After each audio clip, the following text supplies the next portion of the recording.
Welcome to the Simpleton Podcast. Today we're doing our part 2 on the McCarrick Report. After this is all over, we're going to rename this the Alienate Everyone Podcast. I'm here with Laura Heeman. She's in her horsey-themed room, and I'm here in my wood shop in Kansas City. Hi, Laura. Hey, Clark. All right. This is not my room.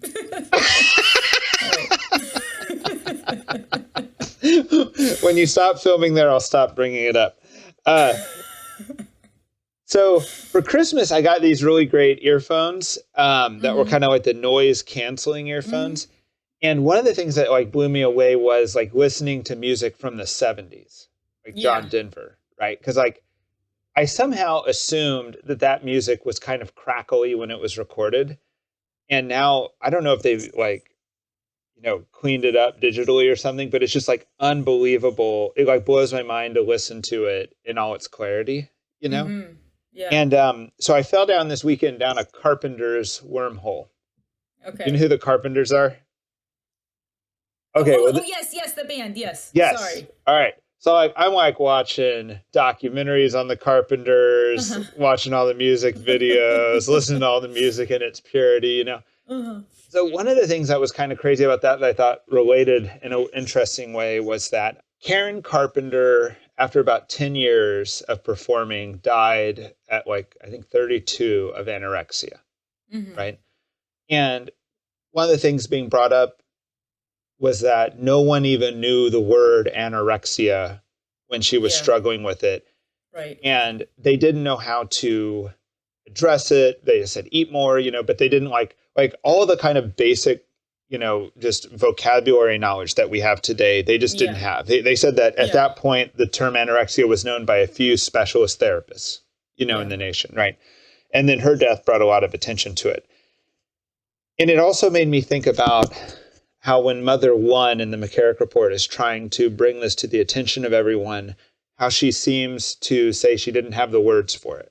Like she knew it was super creepy, but she didn't know the word. I don't know if she would have heard sexual predator, pedophile, or I bet pedophile was around. My parents, I was asking my parents about this, and they said even the phrase like sexual abuse was not, part of the language that people used. Yeah. Even that phrase, That's all kind of wild and scary. But it clearly was harder for her to bring the attention up or bring the issue up, given that she didn't have the language, right? And I think we found this at Simple House too, is that like we're trying to do a spiritual ministry that's also like a charitable ministry. So it's like spiritual and material, or the corporal and spiritual works of mercy. And we found that like just when we discuss our ministry and how it gets off track and everything, we've had to invent vocabulary. Like there wasn't like the book of how to do a spiritual material ministry. And then, but like you and I, even like we'd go back and forth, like this seems to get off track when you're working with someone who's depressed in this way. And then we'd come up with like the term that I think it's a term that I stick with, even though because I have no better one, but it's called riding someone's train. Like we're like inventing words like that because we just don't have the right concepts to describe what we're doing. And I felt like inventing those words has been very helpful in doing better ministry. And being able to establish norms, right? Once you have a concept, you can establish norms around it. And you're taking something from just the realm of intuition into like the analytical realm by doing that at some level. Yeah. Okay, so that's interesting, I think. I think the language, I think we're going to end up with something like 4 or 5 factors describing why this was such a stupid problem no one could seem to solve in the church, right? And I think one of the factors is language. Another thing that keeps coming up is that it seems like in my whole life and probably in everyone's life, you have to kind of come up with an expectation of how sinful other people are, like how dark you think the world is, right?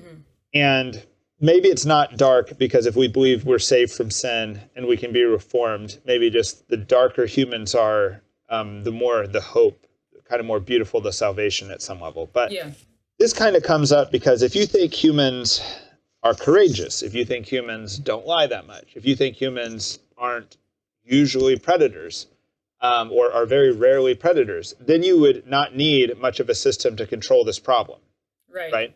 because you'd expect people to stand up and people to be courageous and people to push it down, right? But if you expect people that predators are actually fairly common, you know, and I say that, like, they say the pedophilia disorder is between 1% and 5% of males. Yeah, that's very you know, common. which is like, means like every large gathering you're in, somebody's got the problem. You know what I mean? Or is a criminal with it, you know, at least has a temptation to it. I mean, that's kind of shocking, right? And like, if that's what your belief is, you're going to create systems differently.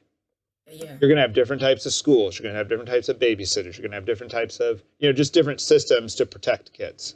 Well, assuming that you are interested in doing the right thing and protecting. Yeah, assuming you're not trying to create a system to abuse people. Yeah. So I think that's kind of an important question that we all have to ask while we review this, is like, we're kind of updating our idea of the sinfulness of humanity. And it kind of came up the other day. It was like, whatever you think the sinfulness level of humanity is, like, however, like, let's just take adultery. Like, of all the married couples, you know, how many of them are having an adultery problem, right? One of the partners. And it's more than you would think, because you don't know. Well, I imagine there's some people out there who it's less than they would think. Yeah, maybe. You know, there's some people who are probably too dark, but but let's say you have whatever your expectation is of any particular sin or problem, right? And let's say the problem's actually 4 times as bad. Yeah. What's your reaction when you find out it's 4 times as bad? Does it make you doubt Christ? Does it make you doubt your religion? Yeah. Because you do know a tree by its fruits. Like, if Catholics were 4 times as bad as you thought they were, or the priests were 4 times as bad as you thought they were, or does it just change your view of how great the sinfulness is of humanity? Because it's also true that we ourselves are sometimes 4 times worse than we thought we were. Oh, yeah. That's kind of the scary part of the Day of Judgment, is when you're going to find out all the sins you didn't realize were sins because you were too deep in them or something. Yeah, well, I'm with the marriage question, too, it's like, does it shake your faith, and also does it make you want to throw out the institution of marriage, to, you know, and the sacrament of marriage? And I think the same question applies to the church, you know, like, it's kind of this huge organization of people. Like, apart from the spiritual side, there's this, like, human organization part of it, you know? Right. It's like, do you throw that out? I think there's also this thing that I feel like Chesterton deserves credit for, this idea: do not be shocked by sin, be shocked by virtue.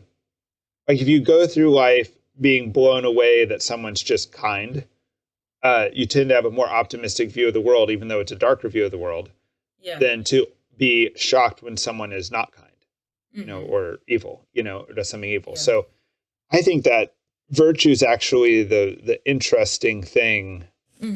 Virtue's inherently more interesting than vice, but it's almost like you have to have a paradigm shift to kind of get there. But, okay. Do you have any asides before we get to the signpost on this McCarrick Report? Well, just another theme here is, like, the credibility of victims. That's like another major thing that plays into the whole.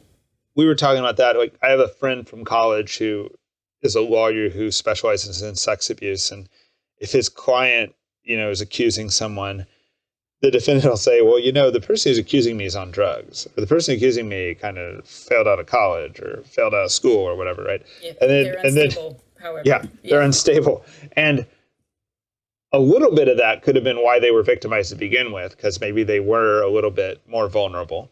But a lot of that also is caused by the abuse. So that is a theme that comes up. I think lots of stable people are abused as well, but Right. So it's kind of mysterious it's caused by, a lot of it can be caused by the abuse. And in the case of McCarrick, some of the people who were abused also had problems, and that made it easier for them to be dismissed for people who wanted to believe McCarrick was innocent. Yes, but also possibly there was a mindset of, like, now if someone comes forward with an allegation, we take it a lot more seriously. And maybe before there was a different mindset about not taking it seriously, thinking it was an attack on the church, you know, in a sense blaming the victim because they have a chip on their shoulder, they're unstable, whatever. The whole idea of, like, what is your expectation of how sinful the clergy are also informs that. You know, like, if you think the clergy are great, almost to the man, then it's like you're much more likely to doubt the victim, you know? But, and then just also, I think the bishops and priests involved in this were acting in a way of thinking like it would be unjust to accuse somebody or bring these allegations forward without solid evidence. You know, Right. they were. But that's like a big failure in the sense of like, oh, by the way, we're going to go point by point on this. Yeah. We're kind of jumping ahead to a high level critique, but I think Yeah. my overall critique is there was no system in place. Yeah. Right? Like when they were reviewing evidence, they were influenced by theological opinion. Is this guy on my side of like what he wants the church to be or not on my side? They were influenced by just like what they thought of any given witness and how well they liked the guy, whether or not they wanted the guy to be innocent or not, right? Yeah. And humanity will never escape that at some level. But like if you just even like look at the US judicial system, it's like, well, you get 12 peers, you're allowed to confront a witness or an accuser, there's just certain standards they've come up with, and none of that was in the church, as far as I can tell. Like there was just no process, and that is that's got to be, if there's 4 or 5 things that cause this problem, that's one of them. Yeah. Okay. Well, do you want to start? Yes, let's start. Oh, go ahead. So it's a 450-page report. It's hard to even lift up and show you on screen how ridiculously big this report is. It's a report written by the Vatican trying to determine if bishops and the church itself handled the problem and where the problems were in the way they handled it. Does that sound correct? Yeah, and like no report has ever been done like this before. Yeah. As far as I know, right?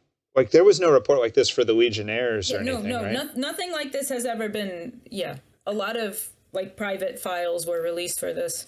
Yeah, it reminds me of like the Ken Starr report that they did against Bill Clinton, But at some level, I don't think I'm impressed by this report, but I hope that this is not the only way we go forward. It's just issuing big reports like this. But all right, so I'm going to try to go over the early life of McCarrick, not early life, but his appointments as bishop, and then end about when he gets to Washington, and Laura's going to take over summarizing when he's in Washington through his like kind of forced retirement and everything that came out of that. Okay, so last time we summarized that there's 2 major allegations against McCarrick. One is that he had done stuff against minors. That was brought up by mother number 1, but that seems to, no one can find her letters that she wrote. And then a lot more people came forward after everything came crashing down very late in the process. So the majority of stuff we're going to cover today is what the church knew about stuff McCarrick had done with seminarians and priests, sexual harassment and kind of abuse of employees and stuff, and not so much victims who were minors. I mean, the other stuff that came out was anonymous letters sent in the early 90s accusing him of indiscretion with minors. Once again, they were anonymous, and they all kind of looked like they were written by the same person. And that kind of made it pretty easy for McCarrick to say, I'm just getting, whatever you call it, calumny, or somebody's persecuted or whatever. Persecuted, yeah. I have an enemy. McCarrick was definitely an expert at every turn in this, at putting things in a light that favored him. Like in this report, there's a lot of letters he wrote defending himself, and you're like, he does a really good job of defending himself. Yeah. All right. So McCarrick started out in New York, and they considered elevating him to the papacy a couple times, 1968, 1972. Not to the papacy. I'm sorry, to the bishop level. And in both the first time he was considered, he was only 38 years old. Then he was considered at 42. Neither of those times he actually became a bishop. And they sent out huge questionnaires to a lot of his peers and priests and bishops who'd worked with him. And the questionnaires kind of went over everything, including open-ended questions like, any other thing you want to mention, anything that bothers you about this person, right? And really nothing came forward in any time he was being reviewed to be bishop. The only positive things came out. The only slightly negative thing that came out in these evaluations was that he might be a little bit ambitious, and maybe he lacks some candor. Maybe you can't always quite tell what he's thinking, That was just as strong as negative as it was, which isn't very negative at all, probably, in the grand scheme if everything else is positive. 1977, he became auxiliary bishop in New York City at the age of 47. There's no accusations at that point. In 1981, he was transferred to a New Jersey diocese and became bishop of, how do you say it, Laura? I think it's Metuchen. Metuchen, all right. And he still hadn't had any significant scandal or even anonymous letters at that point. And he was hugely successful in worldly ways. Like, clearly he was having huge spiritual problems, but like he was on TV, he was fundraising. He was essentially a diplomat, sometimes even formally a diplomat of the U.S. and of the Holy See. And then this is interesting. The KGB tried to recruit McCarrick as a spy. And that just shows how, and you almost wonder if the KGB had the goods on him. Well, the KGB was, and then the FBI asked him to work counterintelligence, That's right. Yeah. So not only did the KGB try to recruit McCarrick, but the FBI then says, yeah, do it. But yeah, so he's got, in this time, the media likes him. He's got friends that are like, rich families. And he has the FBI and the police in New York City and New Jersey love him.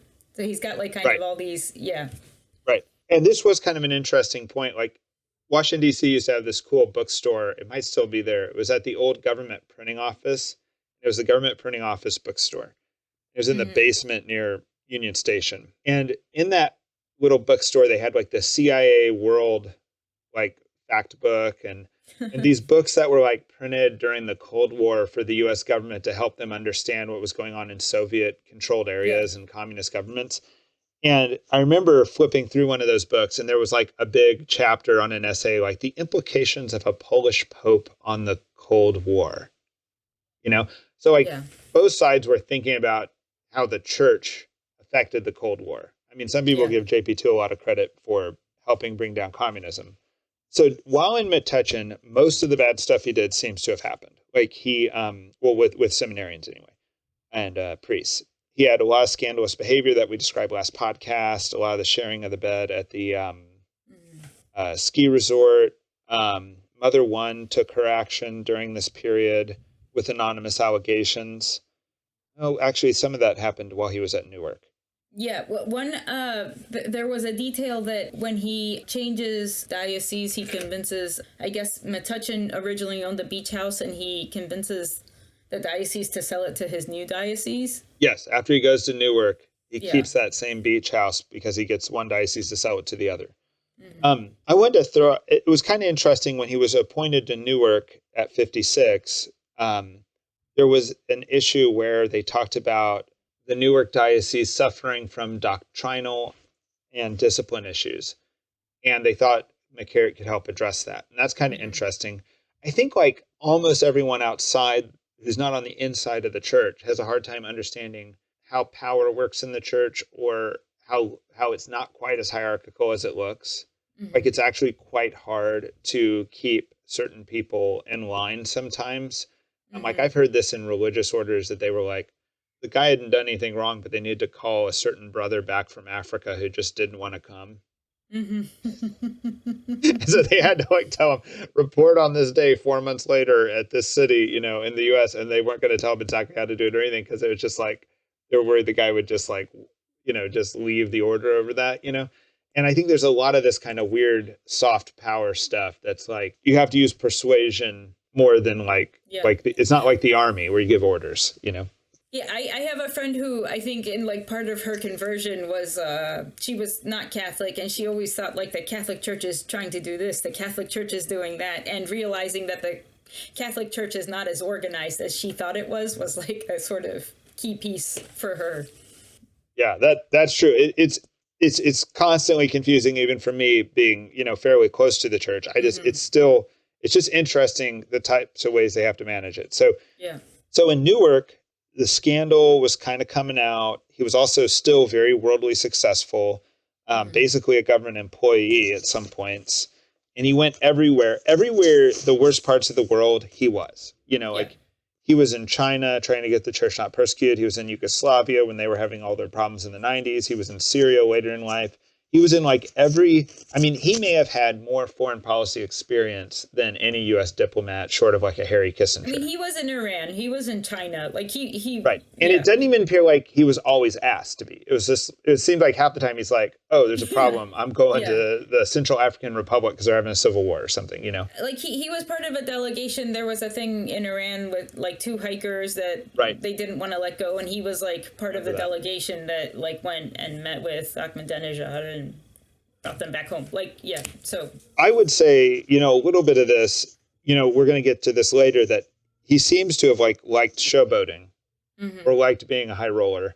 Yeah. And he probably did some good things in all of this, but it also seems to be almost like part of his personality. He wanted to be in the center, you know, of tension. And I think when there's a scandal like this, or when a person is like so deceitful, it's like you want to be able to call them good, bad, and it's like unclear how much of this was self-interest, how much of this was true, like, you know, authentic charity or humanitarian like impulse, you know, and just muddies the waters. Yeah. Yeah, it's impossible to tell. Yeah.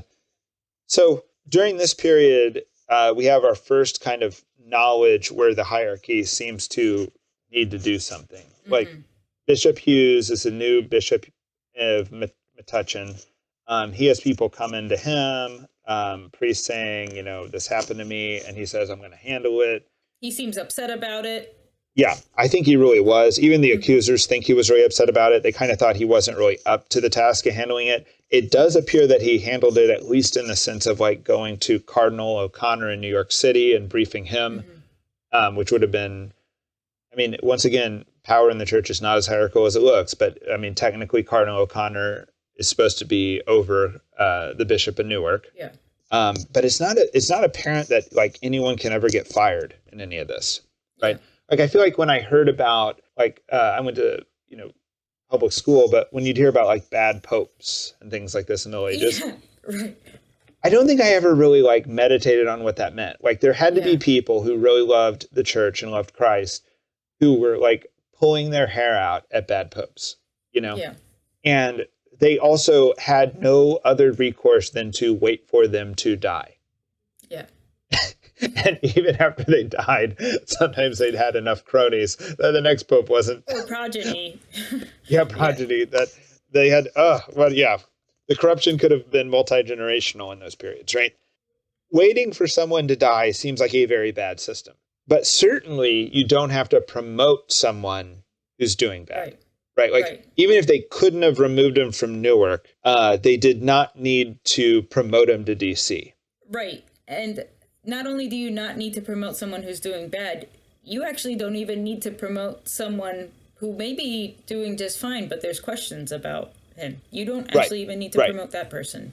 Right. Even if, and that's kind of where this went, was that everyone started knowing that there was real questions during this period. Like the nuncio, Cardinal O'Connor, clearly Bishop Hughes. There were a couple other bishops who witnessed something themselves at a catering shop. They also witnessed naked ambition. You know what I mean? Like, they had McCarrick drunk, and McCarrick's like, I deserve to be, cardinal in New York, And I've never seen that in person. And I think you have, so I want to ask you about that. But like, to me, it's like, I listen to a lot of sports talk radio. You can't have the quarterback of your football team go on TV and say, I'm the star, I deserve credit, or anything like this, right? Like, they all have this like very practiced like humility about them, This is even worse in the church, meaning like, you should never have naked ambition in the church. Right, it's always the position of servant. Right, yeah. That should like ring everyone's alarm bell if someone says, I deserve to be bishop, right? Yeah. Have you ever seen that in the church? I would say, the beginnings of it, at Catholic U, there were guys that, were interested in priests because they want to serve the church. And then you see guys that have maybe some other ideas about what the priesthood is. And I feel like that was definitely present in college. And probably more true then than now, because in a way, the priesthood is not held in that high esteem right now. Right. Yeah. It is in certain Catholic circles, but I'd say in the 70s and 60s and 80s. Yeah. I mean, like, McCarrick essentially used his priesthood and then bishopric and things like that to become an international figure. in world politics. Like, I know of a bishop who is a current bishop who thought his position previous to being a bishop was just, like, not worthy of him, and was waiting to... I think that's what I was thinking of, like, because I think you told me that story once, and I wondered, like, I don't know what you do with that. Like, if you hear someone speak that way, even, like, it's like today, we don't really have even a method to, like, say, so-and-so has a naked lust for power. Yeah, I mean, I'm, like, trying to be delicate about this because this person hasn't done any wrong that I can say, like... Besides being ambitious. Yeah, but their way about it was, like, repulsive, like, so I don't know what you do with that either, but, like, it's like, is a guy who's kind of a jerk, is he a good candidate for a bishop? I'm gonna go with no, like, but another problem with McCarrick, and I think was the attitude of this person I'm talking about, is that they thought they were due this, and other people in the church acted like they were due this, and so they were treating these things as like, well, are these allegations credible? Because we want to be fair to him, Right. And it's like, who cares about fairness? If this is not going to be a good look for the church, if this isn't going to serve the church, well, forget it. Like, if you put all the suspected things on the table, and there were problems getting people to stand by their statements, and there was a lot of gossip during this period, and gossip has many forms, meaning like it's sometimes political, like and then it's sometimes personal, like so-and-so likes so-and-so, and that's why they did this, blah, blah, blah. And then it also has like scandal, like so-and-so is really bad because they did this, right? Yeah. So they had all this like gossip. They had a hard time getting the people who'd been abused or harassed to stick by their story and want to come forward. And they were dismissing the people that did come forward as unreliable. There's really not that many people we're talking about right now, right? Like, we're talking about, well, there's anonymous allegations, right? Like letters. So that they dismissed. And they shouldn't have. And then there was like 3 or 4 people who particularly are outlined in this report. Some of them would not come forward. Some of them wouldn't come forward because science had an active lawsuit going on and they couldn't speak to the Vatican on it because it was going to mess up their lawsuit. Yeah. But during this period, McCarrick was being considered for different cardinal positions. There's only a few dioceses in the U.S. that usually have cardinals, like Chicago's one of them. That's one of the places he was considered. And Cardinal O'Connor gets up from brain surgery, like 6 days after having a brain tumor removed, and is like, I'm going to put an end to this, and like writes the Vatican everything he knows. And it appears Bishop Hughes had told him about Metuchen and the mess he was cleaning up. And he said, do not promote this guy. Yeah.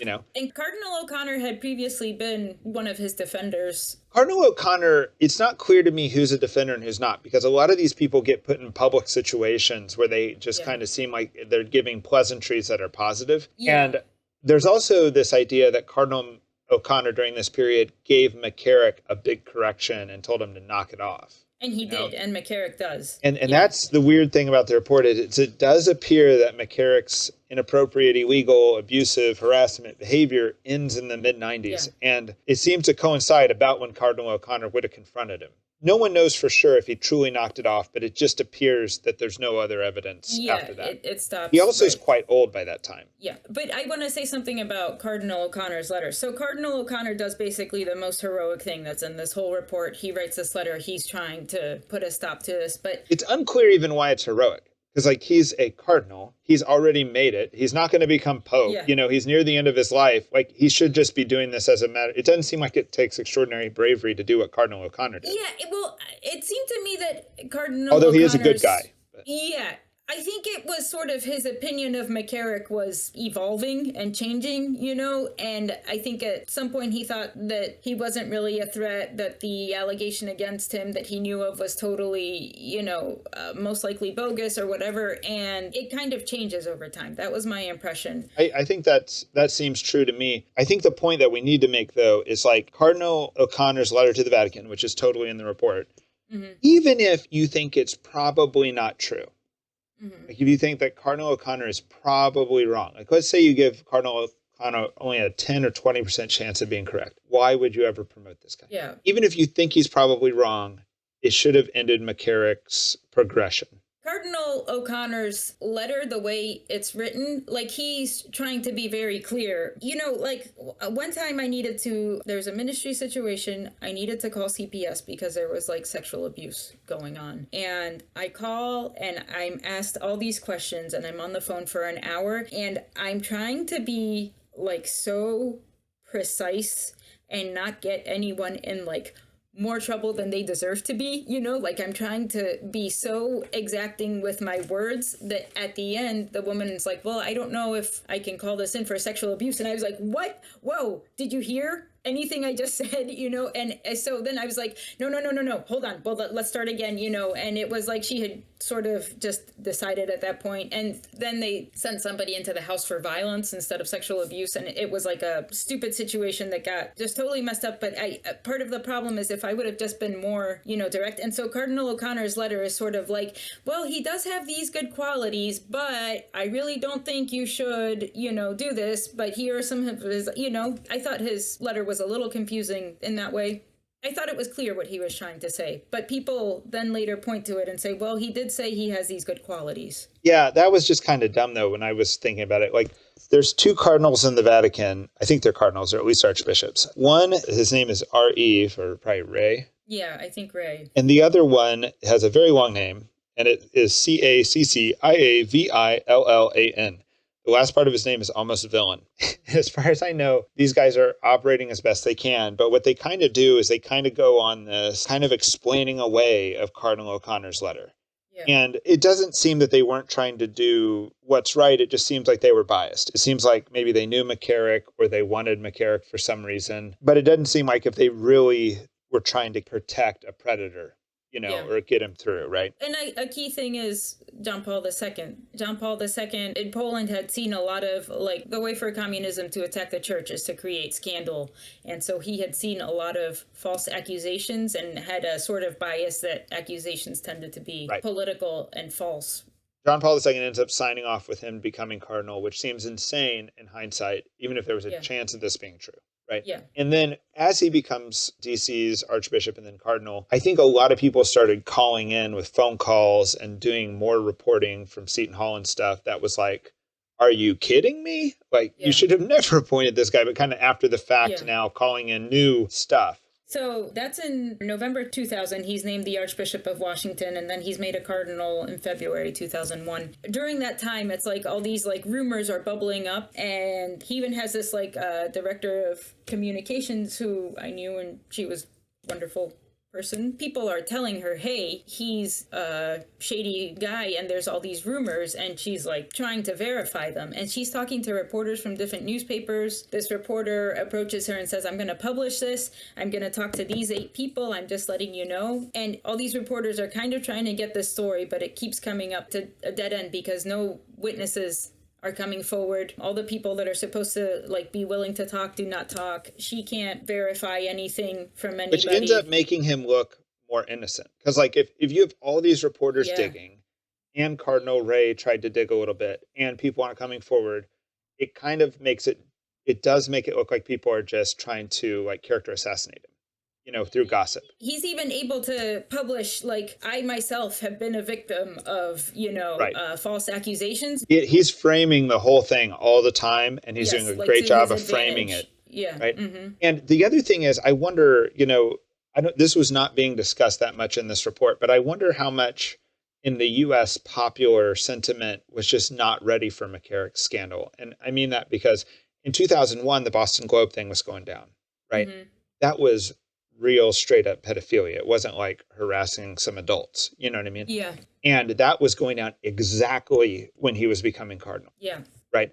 So this almost seems like, oh, hey, maybe you have a homosexual cardinal here who's had some relationship with priests. But I think it was harder to see that as a full-blown scandal compared to what was happening out of Boston at that time. And then totally, I mean, like weird enough that I went to his Theology on Tap where he's like trying to explain the church sex abuse crisis to me. But he also takes a leadership role in some of the reforms of the sex abuse crisis, including like he's endorsing the zero tolerance policy. Right. Right. Like, what was going through his head when he was doing that? Yeah.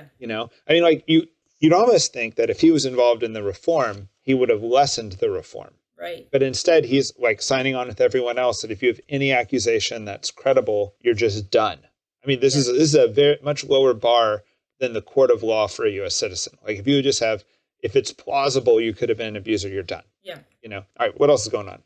Yeah, he's a cardinal under John Paul II. People love him. He starts getting some kind of like enemies because maybe he's like more liberal than people would like. I don't actually know when that started. I think it started over the communion debate, that certain bishops right, went John to refuse Kerry. communion. Yeah. To pro-abortion, pro-choice Catholic politicians. And then he took the other side. He's like, let's not fight people at the altar rail, right? And the current cardinal in D.C. was with him on that, Wilton Gregory. Did you see that? Yeah. Yeah. I had to look up to make sure that was the same guy. Yeah, it is. Yeah, Mm-hmm. yeah, they both took the stand that was not where you want to debate that. Right. And that got him the label of liberal, because up until then, he was considered someone who enforced doctrine. Like whenever he was considered as a new bishop. And even they wanted to send him to like Chicago to clean up Chicago. Right. Right. For doctrinal problems. So another interesting thing, he was already politically connected while being in Washington, gets himself like even more in sync with all the things that are going on, in Washington politics. Oh, I wanted to say something earlier. This reporter said, this was in the report, that there were like a few reasons why they weren't reporting on McCarrick. And apart from not having like solid evidence, it was like he kind of was like a good newsmaker. Like they liked writing about him. He was like news that people liked reading about. Right. And so it's an interesting bias the media has. I feel like it's worse today than it was then, but it's kind of interesting. Okay, at some point we need to introduce Vigano. Sure. Okay, so Pope John Paul II dies in 2005. There's some idea that maybe he wasn't like totally all the way lucid at the end, and other people are kind of running the show. Is anybody covering up? Whatever. I don't know what the answer to all that is. But so then Pope Benedict gets elected in 2005, and in September 2005, McCarrick turns 75, so he does his, turn in his resignation, which is the normal practice when a cardinal turns 75. They hand in a resignation, and then the Pope decides whether they want to continue their time or whatever. And so he decides to extend Cardinal McCarrick for 2 more years in Washington. Cardinal McCarrick is very excited about this. So that's in September 2005. And then at some point after that, he is like, oh, wait, no, there's some scandal here. And he revokes that, and he asks McCarrick to resign. And the way it's all worked out, he's like, okay, I'll resign at Easter, and then we'll have this other person comes in. And McCarrick is kind of like asking for like, oh, can we do it this way so that it looks okay, even though it's like Pope Benedict wants him to resign because there's this like apparent scandal that is still unconfirmed. Go ahead. I think to remind a little bit about what was going on at that period was it seemed like so much stuff needed reformed. Like I remember Benedict trying to reform the Vatican banking, but then Francis had to reform it again, like somehow. Yeah. And so I think it was just very hard to reform things. But there was also the issue that Benedict, not very shortly after he became Pope, took the Legionnaires of Christ guy and took him out of service. You know what I mean? Yeah. Because of the accusations against him. So I sensed that it seemed like there was too much on Benedict's plate to handle everything perfectly. Yeah, and he was dealing with abuse crises in other countries. Right.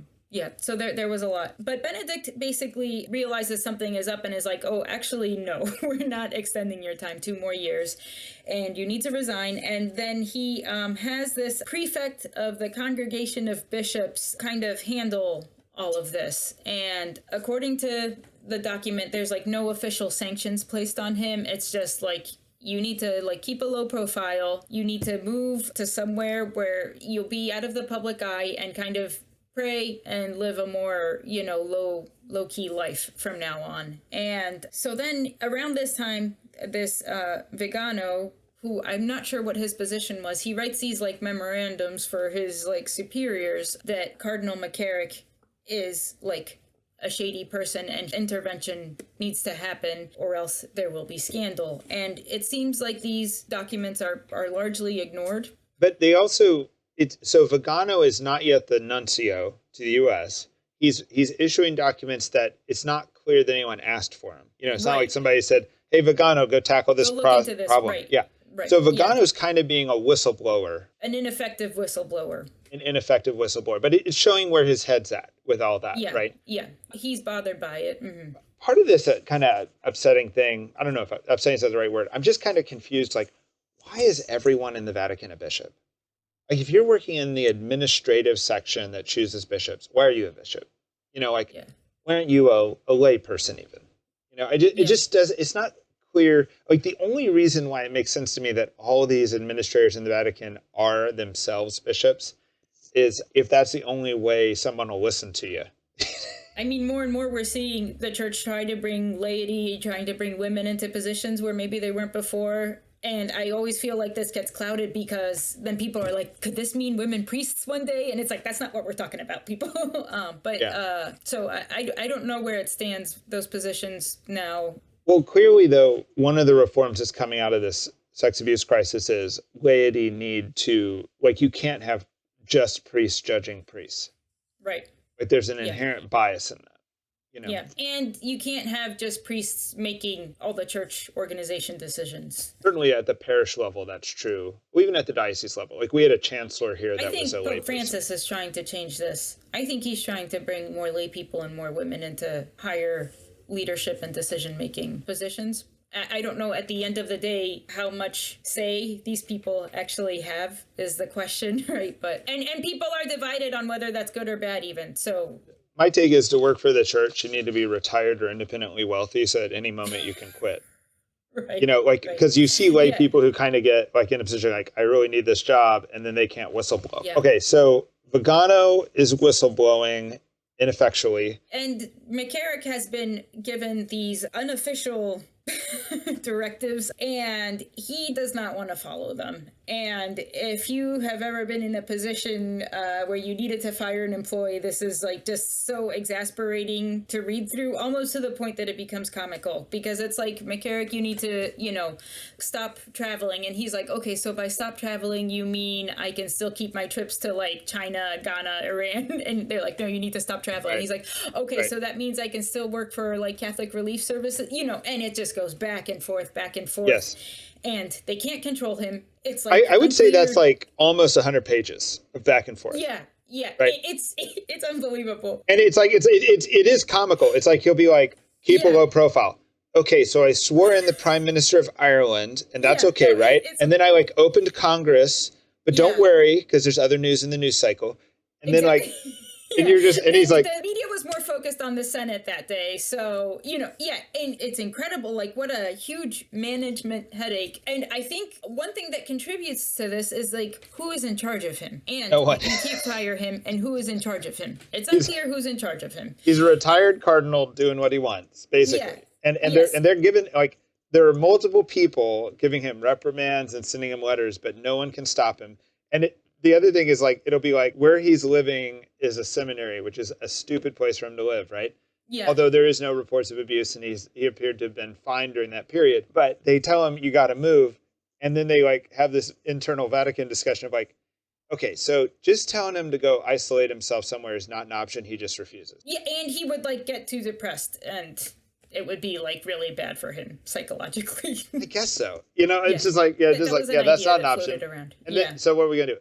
It's all negotiation. I once heard that in the Middle Ages that like monasteries had their own jails for monks. That's what they needed to do. I know. It was like, but why doesn't the Vatican have a jail? Yeah. Oh, and the reason, just to clarify, there's like nothing like illegal that he, there's nothing to send them to like public authorities for, right? Like there's not at this point. Oh, yeah. There's civil cases, and he's also not guilty on a legal standard of anything. He's never been put on trial for anything. Right. So that is kind of working against it. But you just think that, the cardinal red means that you're supposed to be willing to martyr for the church, right? And all they're asking him to do is shut up for the church. Shut up and sit down. Yeah. And they can't get him to do that. One thing that comes out about him is that he has this sort of like insatiable thirst to be like important or needed. He's also like very afraid of being alone. And so he's afraid to like, it seems he's afraid to kind of back off. So at the beginning of the report, I felt like I was like, oh, what a snake, what a deceitful man. When I'm reading these letters that are going back and forth, like, can I do this? Well, can I do that? It's like, well, I met with the president-elect's transition team, and I thought that could be of service to the church, so I know I'm not supposed to be doing high-profile things, but this seems important, so let me know if you want me to stop. He's always saying, let me know if you want me to stop. He has no intention of stopping. But at some point, I'm reading these letters, and I'm starting to wonder, like, does he think he's more important than he is? Does he think things are going to fall apart? He's sort of tried to portray himself as being this sort of important key figure in all these political things, and, has he deceived himself here because of how persistent he is, I've only met him a handful of times, like at the end of Mass and things like that. And I feel like he told me he was a very important person. Yeah, like he told me what his job was. He told me where he was going to next and how it was with like working for the Library of Congress or working for this, or I'm going to Syria. Like it was almost like he was advertising it too. So Vigano, so there are these nuncios that are kind of like trying to keep him under control, and Sambi is right before Vigano, and then Vigano comes in, and he's the new nuncio. He's the new nuncio. What is a nuncio? I think they are sort of like an ambassador between like a country and the Vatican, I think is a way to understand. I think there's also an ambassador, though, is the confusing part of that. I'm not sure. So I don't know. Okay, but certainly so they're like the Vatican's representative in the U.S. is the papal nuncio in D.C. And that's what Vigano was. So even though he'd been kind of a pain and a whistleblower, he kept getting promoted, which is good.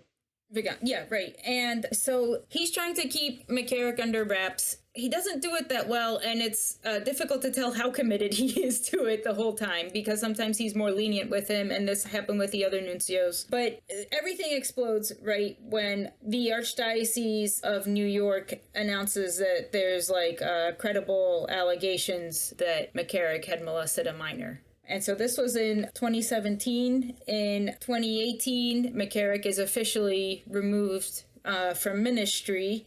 It seems to me that a couple years before he was removed was when he was sent out to Victoria, Kansas, which is the middle of nowhere. Like that's exactly, finally the Vatican succeeded in getting him to live a low-profile life. He went to live in a Capuchin friary far away from an airport. I'm sorry, this wasn't after the accusation came out in New York? I think it must have been like right after. Okay. But I remember he was out there for quite a while before they laicized him. Yeah. And now no one knows where he is, which is probably for the best. Okay. Yeah. And so the allegations are found credible and everything. And so then everything starts. So then Vigano drops this like bombshell letter saying everyone in Rome knew about this. Basically, he calls out all specific bishops. Pope Francis needs to resign because he knew about this and he did nothing. And names a bunch of people, what they know, says he talked to Pope Francis in 2013 about it. He talks about being pleased when Pope Benedict officially placed sanctions on him and different things. But basically, he's whistleblowing to the whole world with this document. And it's like a bombshell. It's a bombshell. Let's review these characters real quick, or these people, because I don't think it's as clear as Vigano said, and I think Vigano's own role in this is not as clear as he said. So, Wuerl. Cardinal Wuerl took on the DC Diocese after McCarrick. Cardinal Wuerl, we've seen some evidence in this report, was kind of told, McCarrick is not your problem. It'd be too difficult for you to handle. We'll handle it here with the nuncios, basically. He's never given a clear expectation of what he's supposed to be doing. There's also no church hierarchy thing, like when you have a cardinal emeritus and a cardinal in the same diocese who's in charge of, I saw at least one thing where they said, don't make Cardinal Wuerl deliver bad news to McCarrick. Having said that, Cardinal Wuerl does not come out good in this, but he doesn't come out like he was disobeying orders either, which I feel like was something going around. And then Vigano is interesting because he seems to be very kind of like a stickler for order, a stickler for anti-corruption, which is, I think, good. He seemed to have been super happy with Pope Francis's appointment, thinking Pope Francis was going to reform everything, and that he was people said, we even thought Vigano was going to get a job helping Pope Francis reform everything. They thought that because of what Vigano was telling people, how happy he was with Pope Francis. And then by the end, a couple of things happened. One, Vigano is not that hard on McCarrick. Vigano is the nuncio, and he's not enforcing the laws that he claims were there, or the rules. He's appointed nuncio instead of getting this position in Vatican finance reform that had been a project he had been working on before and was like sort of his passion, and he feels like slighted by this or something. Okay, I thought he was already a nuncio by then, but that's good to know. But I just got the sense that like there's something in the Vigano thing that is inconsistent, because it's like he's like, Pope Francis bad because he didn't do it. I was, well, Vigano, you didn't do it either. Yeah, right. You know, like you actually were kind of wimpy with McCarrick. We've seen what you've written and what was said, and you're kind of wimpy on this, right? Yeah, there's even a point where Vigano is like, he's trying to bring things up. I think in 2008, he brings something to the prefect of the Congregation of Bishops or somebody, and they're like, okay, you need to follow up on this and find the credible stuff. And he doesn't really do anything, you know? Yeah. And I think overall, Vigano is a good guy. It's just he's not consistent in this report being a good guy. And Pope Francis, I am most sympathetic with the popes. I know a lot of people probably most are angry at all three popes who are involved in this, but I feel like JP2 in some ways looks the most guilty. It's hard to understand. It's mostly the popes seem fairly removed. Well, Pope Benedict, we know, was doing some active reform. JP2 seems to have been a little bit behind on what was actually going on. Yeah. And then Pope Francis is the person who laicized Theodore McCarrick. Yeah. Right? So like of all three of them, the only person who succeededly took him down is Pope Francis. Regardless of whatever you say, I mean, JP2 not only didn't put him down, he promoted him. And Pope Benedict did not successfully shut him down, but Pope Francis did. So I don't know. Like to me, that bothers me that Vigano went after Pope Francis that hard, I suppose.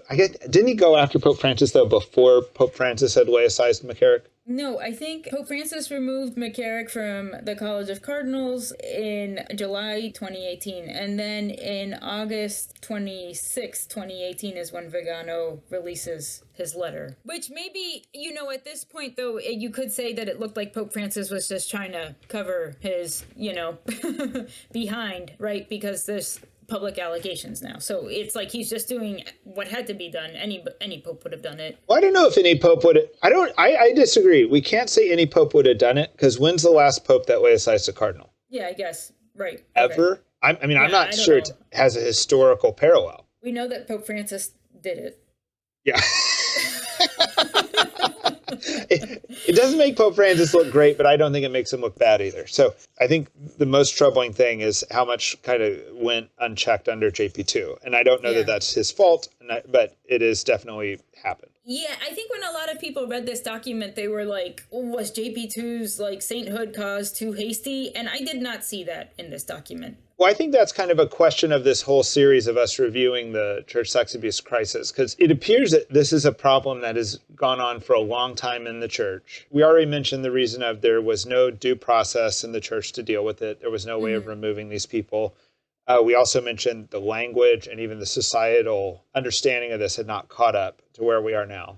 Yeah. But looking back on this whole thing, the points we've already made, I think, are good. There also were these like moments in the history of the McCarrick issue where whistleblowers blew a whistle. I'm thinking the one we haven't mentioned is Richard Sipe. He's like a psychotherapist, and he'd worked with people, and he was like publishing open letters, calling things out. And what his letters were kind of accusing was there is almost like a conspiratorial angle of this, that some of these people got promoted very high up. Cardinal McCarrick is his example, and then a couple dead people are his example, like an abbot and somebody else, where it actually means that maybe it's the wolf in sheep's clothing and they just made it all the way to the top, or maybe they actually created conditions to create greater abuse by other people too, kind of like in the last 5 years of American politics, there's talks of like pedophile rings, right? Yeah. That kind of blew me away when I first heard it, because I'm like, if you're going to do something heinous, why would you have a bunch of co-conspirators? That sounds like stupid, right? But this brings that up. McCarrick getting as high in the church as he did, and what Richard Sipe is saying is, you have to take it seriously that at least could have happened. And Vigano brings it up in his letter. Right.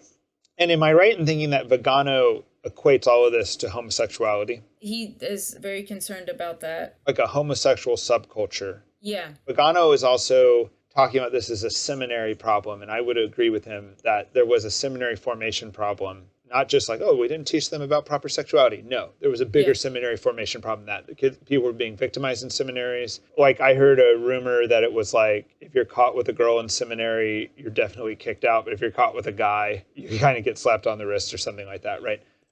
Wasn't as big a deal, which would mean there was a homosexual subculture protecting that behavior. Hate saying all that. That's all gross. Anyway, I think we've covered the McCarrick Report. What would you like to say kind of in conclusion?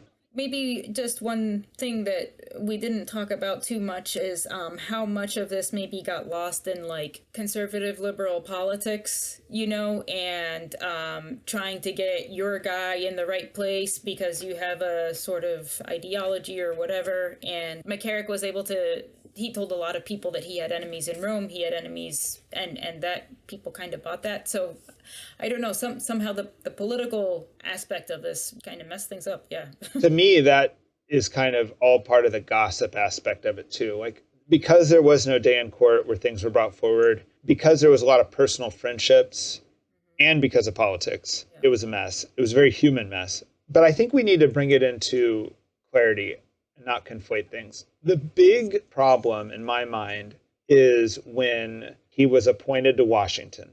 Like, by the time he was in Newark, there was enough smoke, even if you didn't believe it, and Cardinal O'Connor came out strong, that the way the Vatican promoted him to Washington was kind of an inexcusable error. Yeah, and the bishops lied or omitted for that to happen. And even if you can't remove a guy, you can't promote him, and so we need a way to remove people. Like he was removed. But so that to me is the biggest issue. And then the second issue that almost became comical was just, the whole retirement fiasco and resignation fiasco, and everyone soft pedaling around, shutting him down, hoping it didn't get too crazy public, all the rumors and scandal. But once it did become public, lots of people came forward and said, yeah, they were victims way in the day, like 70s and 80s victims of this man. So I don't know what to say about it at the end of the day. Like, I'm upset about the appointment to DC. I see how it happened. And I know clearly we need whistleblowers, and I know clearly we need some form of due process to remove people, put this stuff on trial, do investigations. I don't know that a, quote, unbiased report is the right way. I thought this was a pretty unbiased report. I don't really have a problem with it. But yeah, I just don't know that unbiased reports are the right way to get justice. Right. And this report sort of answers to no one. It's not actually part of any like official process in the church. It's something that the church did to get some answers. But right. I'm glad they commissioned the report, but in the U.S. justice system, we have someone state kind of the affirmative and negative and hash it out, Yeah. And you feel like maybe there was a need for some, like we need some form of working on these issues that looks a little bit more like that. Right. And if somebody needs to be investigated, that it's not just up to the discretion of whoever bishop is put in charge of it to ask around to a few people, Yeah, asking around is not an investigation. No, right. Yeah. And I think that him being appointed to Washington literally rested on 4 bishops being asked questions about him, Yeah. Well, let's wrap this up.